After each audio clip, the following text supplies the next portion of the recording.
आधी रात का समय था। रोज की तरह एक बुजुर्ग शराब के नशे में अपने घर की तरफ जाने वाली गली से झूमता हुआ जा रहा था।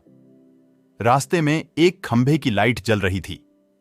उस खंभे के ठीक नीचे एक 15 से 16 साल की लड़की पुराने फटे कपड़े में डरी सहमी सी अपने आंसू पोंछते हुए खड़ी थी। जैसे ही उस बुजुर्ग की नजर उस लड़की पर पड़ी, वह रूक सा गया। लड़की शायद उजाले की चाह में लाइट के खंभे से लगभग चिपकी हुई सी थी। वह बुजुर्ग उसके करीब गया और उससे लड़खड़ाती जबान से पूछा, तेरा नाम क्या है? तू कौन है और इतनी रात को यहां क्या कर रही है? लड़की चुपचाप डरी सहमी नजरों से दूर किसी को देखे जा रही थी। उस बुजुर्ग ने जब उस तरफ देखा जहां लड़की देख रही थी, तो वहां 4 लड़के उस लड़की को घूर रहे थे। उनमें से एक को वो बुजुर्ग जानता था।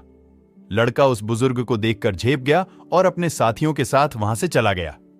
लड़की उस शराब के नशे में बुजुर्ग से भी सशंकित थी। फिर भी उसने हिम्मत करके बताया, मेरा नाम रूपा है, मैं अनाथ आश्रम से भाग आई हूं। वो लोग मुझे आज रात के लिए कहीं भेजने वाले थे। दबी जुबान से बड़ी मुश्किल से वो कह पाई, बुजुर्ग, क्या बात करती है, तू अब कहां जाएगी? लड़की, नहीं मालूम। बुजुर्ग, मेरे घर चलेगी?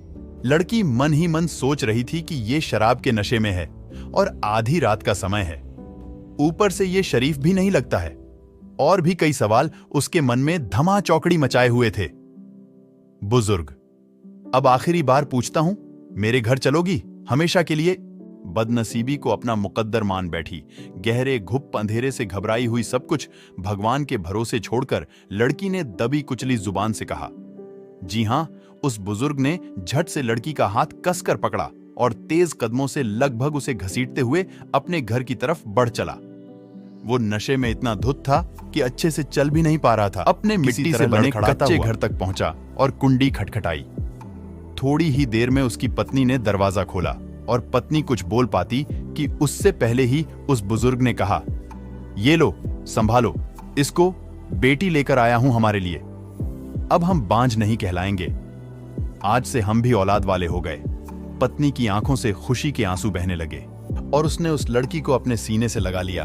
अगर कहानी अच्छी लगी हो तो please subscribe my YouTube channel and like this video.